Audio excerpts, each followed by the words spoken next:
I've been in enough boardrooms to know when the air changes. You can feel it just beneath the surface of the coffee aroma and polished marble. There's a shift, a current. That morning at the Liberty Summit Room in Manhattan, it hit the second I stepped inside. 12 CEOs were seated around the oval glass table, pens uncapped, contract folders open, from Tokyo to Toronto.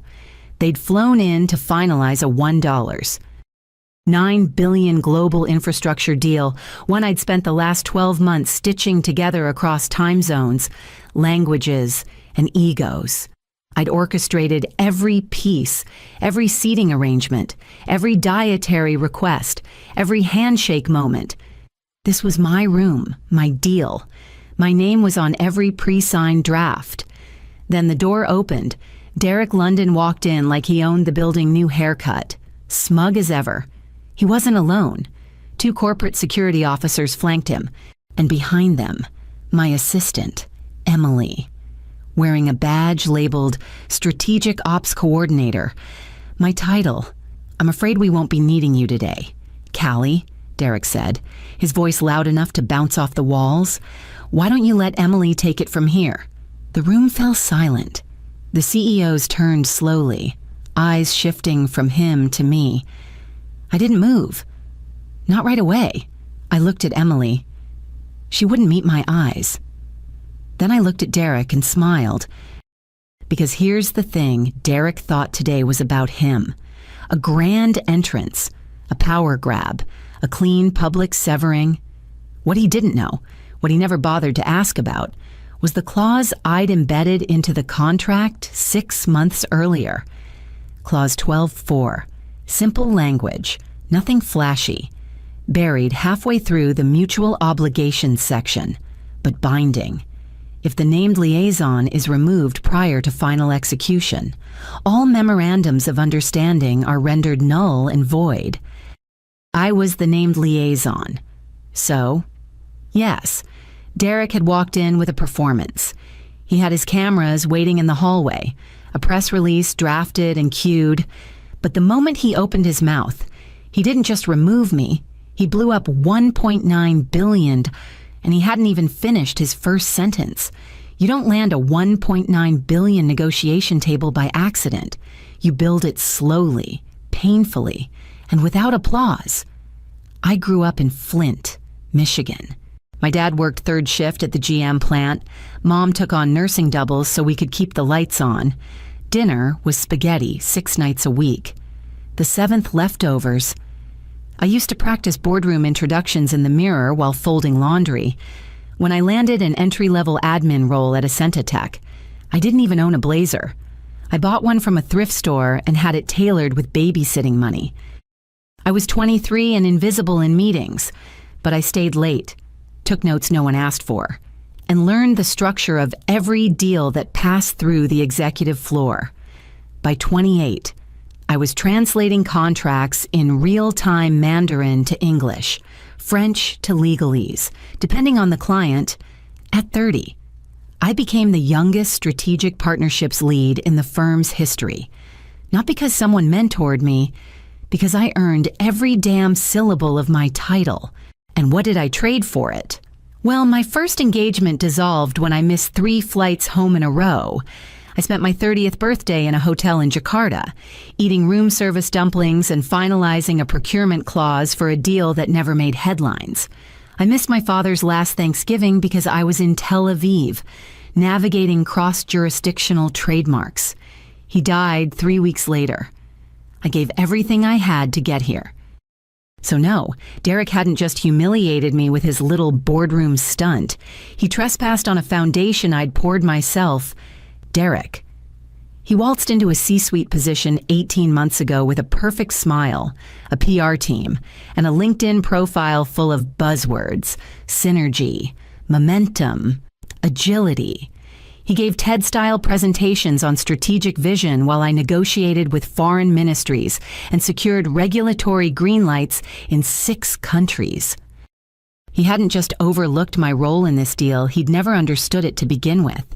So when he swaggered into the Liberty Room and pulled that trigger in front of 12 CEOs, he thought he'd stolen the moment, but the truth I built that moment, brick by brick, meeting by meeting, flight by missed flight. And no one, not even Derek London in a tailored suit, was going to take that from me without consequences. 6 months earlier, we were knee-deep in the third revision of the master agreement. The legal team from Berlin had flagged a clause in one of our older templates, something about fallback signatories in case of sudden personnel changes. That's when the idea hit me. It started as a whisper in the back of my head. What happens if they try to replace me? I'd been around long enough to know that corporate memory is short and loyalty is conditional. So I drafted Clause 12.4. In the event that the named liaison is removed prior to final execution, all memorandums of understanding become null and void.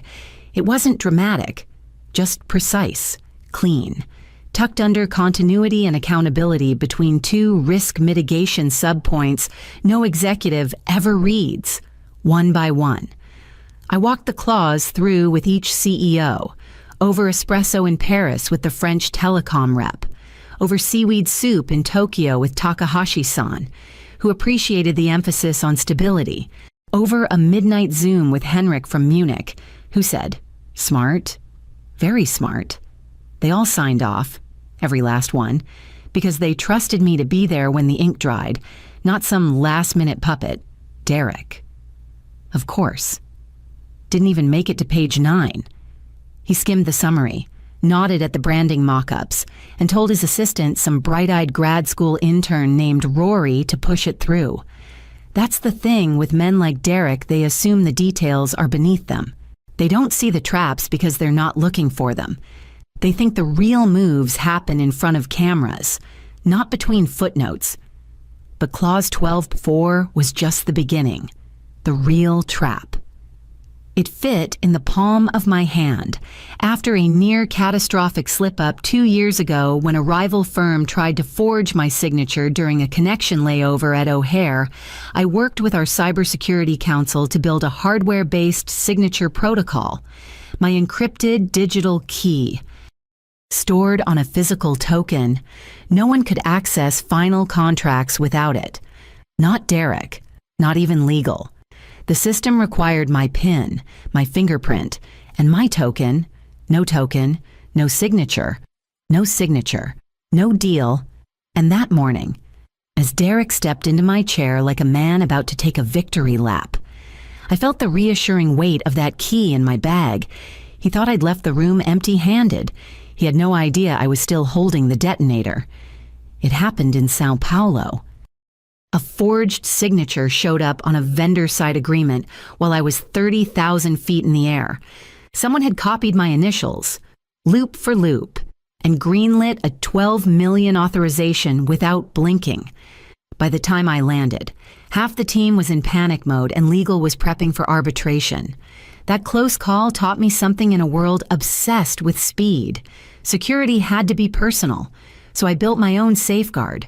We called it Project Lockstep, an encrypted signature protocol that couldn't be accessed through the cloud, our servers, or even IT. The only way to finalize contracts was with my physical hardware token, a matte black. Fingerprint-locked key no bigger than a house key. It lived in a side pocket of my leather tote, next to a battered pack of gum and a pen I hadn't loaned to anyone in 6 years. The system recognized only 2 things. 1, my token. 2, my biometric input. No combination of passwords or clearance levels could bypass it. If someone tried, the software would immediately alert my private attorney, transmit the intrusion record, and lock every related document in read-only mode. I didn't advertise it. I didn't need to. Quiet power doesn't have to be loud.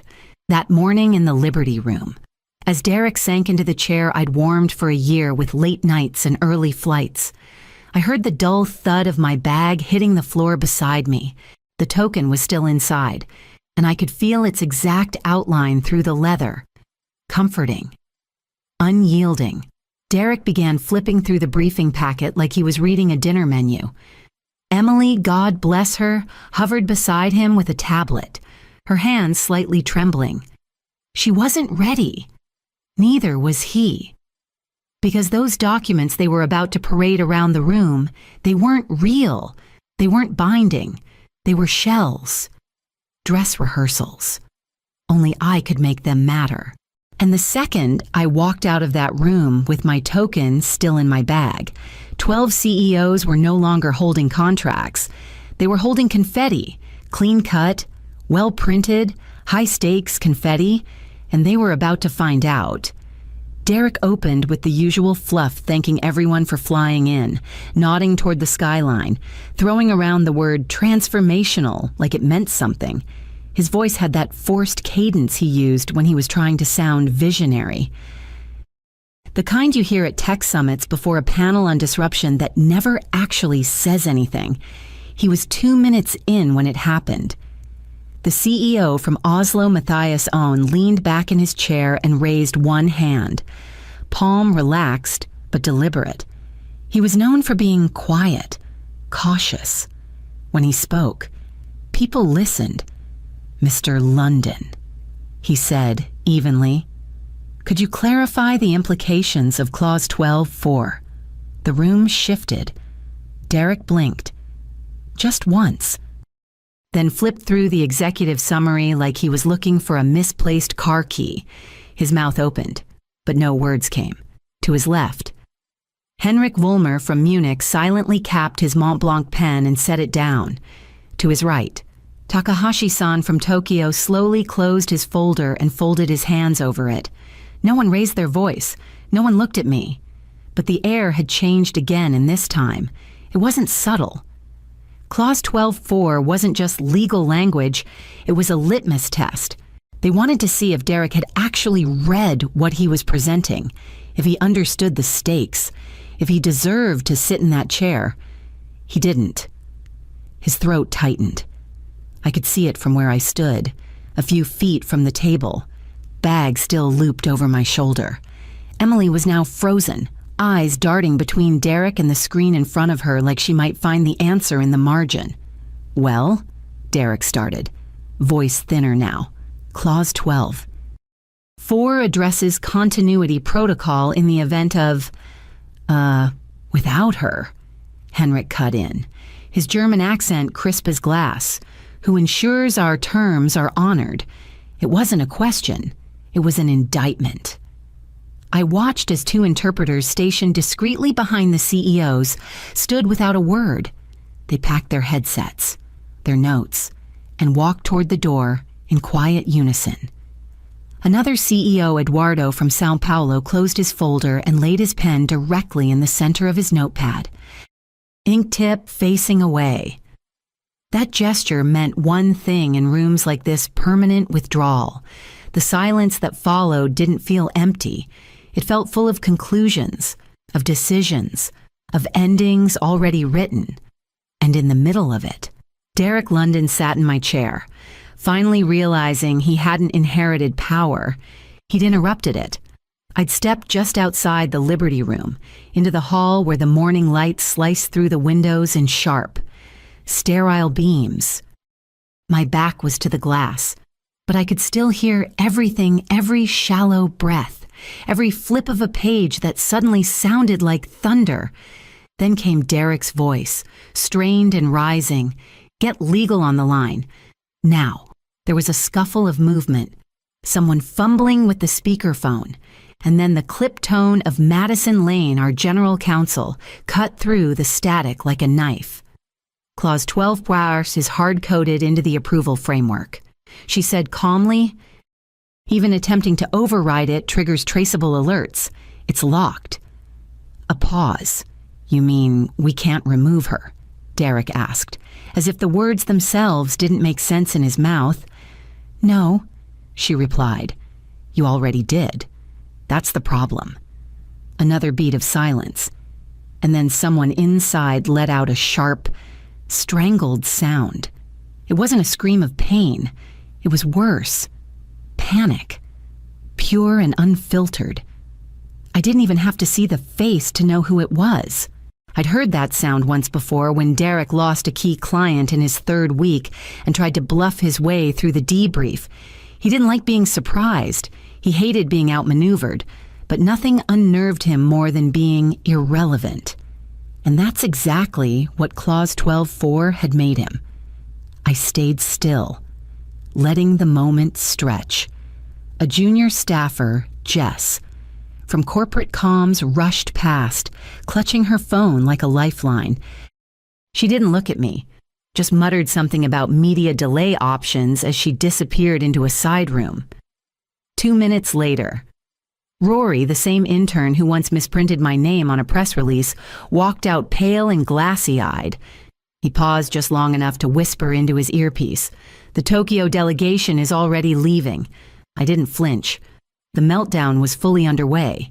Like watching a tower collapse in slow motion, not with one dramatic crash, but with hundreds of subtle cracks no one noticed until it was too late. Derek had always believed power was about presence, who sat at the head of the table, who held the mic. But in that hallway, while his voice cracked behind closed doors, I learned something else. Sometimes power isn't about what you say. It's about what you've already built to speak for you. My phone buzzed again just as I reached the elevator bay. I expected another legal ping or maybe a headline alert, but it was from Emily. I didn't know they'd replace you like that. I thought it was just temporary.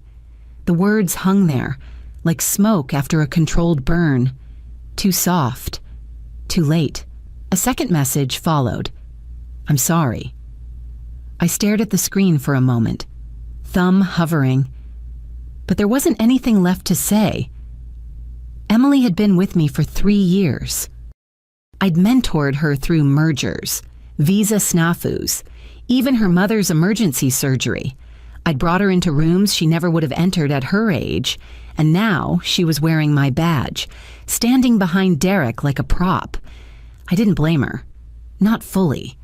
In this industry, loyalty bends under ambition, but I wasn't about to play the fool. Earlier that week, I'd received a confidential FYI forwarded by a sympathetic HR contact. It was Derek's internal memo, circulated under the euphemistic title, Leadership Refresh Q3 Q4 Transitions. My name wasn't listed, of course, just language about streamlining visibility, elevating new perspectives, and a line about honoring legacy contributors while accelerating forward. I'd sent the memo straight to my attorney. The woman's name is Greer Donnelly, and she doesn't bluff. Greer had helped me design the lockstep protocol. She knew every clause, every circuit breaker, every legal tripwire that was now lighting up across Ascentitech's infrastructure like a Christmas tree in hell. And here's the thing, while Derek had fired me from the org chart, he hadn't fired my reputation. He hadn't fired the years I spent building trust with people who'd flown across the world to sign with me, not the logo on my business card. My inbox was already filling with subject lines like quick call, urgent, checking in privately. Are you free to talk today? The first was from Takahashi, the second from Henrik, the third from a London-based hedge fund director I hadn't spoken to since Davos. Each one carried the same unspoken message. If you go, we go. If you stay, we sign. Derek had underestimated a lot of things. My reach, my leverage, my memory. But what he'd underestimated most was this. I was never just an employee. I was a contingency. The air on Madison Avenue felt different, cooler, cleaner. Maybe it was just the contrast, stepping out of that thick, loaded boardroom atmosphere. Or maybe it was the clarity that comes after you watch a system collapse and realize you're still standing. I was halfway down the block when my phone rang. Unknown number. New York area code. I answered, Callie Redmond. The voice was calm, direct. Takahashi's chief legal officer. We'd like you to serve as lead advisor independent of Ascentitech. Full discretion. Your terms. I blinked. You're sure we're sure. I hadn't even hung up before a second call buzzed in Henrik Vollmer's chief of staff. Munich delegation requests your leadership on all remaining drafts. Our deal hinges on your oversight. Then came one from Sao Paulo, then Berlin, then a hedge fund partner I hadn't spoken to in years. Then a global telecom exec who'd sat silently through half the meetings, but apparently hadn't missed a thing. 6 calls in 15 minutes, 6 separate offers, each one clear. They weren't backing the company. They were backing me. When I stepped into the Liberty Room that morning, Derek thought he was erasing me from the frame. But the truth was, I was the frame, the deals, the trust, the terms they only held because I held them. I paused at the corner of 56th and Madison, traffic humming, shoes clicking past me like nothing monumental had just happened, but I could feel it, something tectonic had shifted. Not just for Derek, for me. A text came through from my attorney. Greer lockstep alerts confirmed. 2 override attempts flagged. Legal position solid. Another buzz this time from a private equity firm in Chicago. Then a message from the CEO of a Boston-based cloud firm I'd once advised pro bono saw what happened. If you're available, I want you leading our expansion. Budget's flexible. I couldn't help but exhale a laugh. Not bitter, just knowing. Derek had spent the morning staging a spectacle. I'd spent the last decade building equity, and while he was upstairs trying to spin broken contracts into sound bites, I was standing at a crosswalk, holding a phone full of power. Not borrowed, not given, earned. It had been 3 weeks since the Liberty Room fallout, but it might as well have been a lifetime. I now stood at the head of a different table, sleek, walnut, custom-made inside the top floor of a midtown brownstone leased by the new joint venture. 12 organizations, 1 consolidated mission, 1 lead negotiator, me. No one at Ascendatex sat at this table. No Derek, no branding consultants, no fresh-faced interns trying to prove they belonged, just decision-makers. The same ones who walked out that day without saying a word and then called me before their plane wheels even touched down.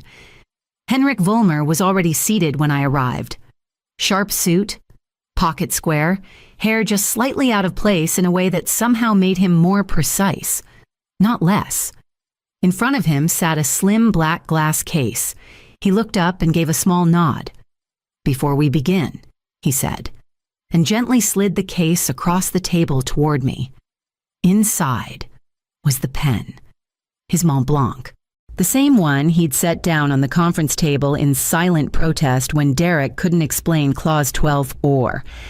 I hadn't even noticed he'd taken it with him, but now it sat before me, gleaming under the pendant light like an artifact from another timeline. "This belongs to the person who actually ran the deal," Henrik said simply. No one clapped, no one made a speech, but around the table, heads dipped, eyes met mine, and that unspoken language of business, the real kind, passed between us. This wasn't about ceremony. This was about truth. I opened the case, took the pen in hand, and signed the final agreement. My name wasn't buried in footnotes this time. It was right at the top. Callie Redmond, lead strategic advisor. Ink on paper. Quiet. But irreversible. No press. No tweets. Just a moment. Mine. Afterward. I stepped out onto the terrace alone. Midtown traffic pulsed below, sirens and horns like background music to a city that never pauses for anyone's redemption arc. And yet, for the first time, I didn't feel like I was chasing something. I'd spent 15 years building bridges for other people to walk across, handing off deals, deflecting credit, keeping the spotlight off while I kept the structure up. But now I was finally the architect, the name on the beam, and the pen I held. It didn't just kill the old deal. It signed a new era with mine as the only signature that mattered.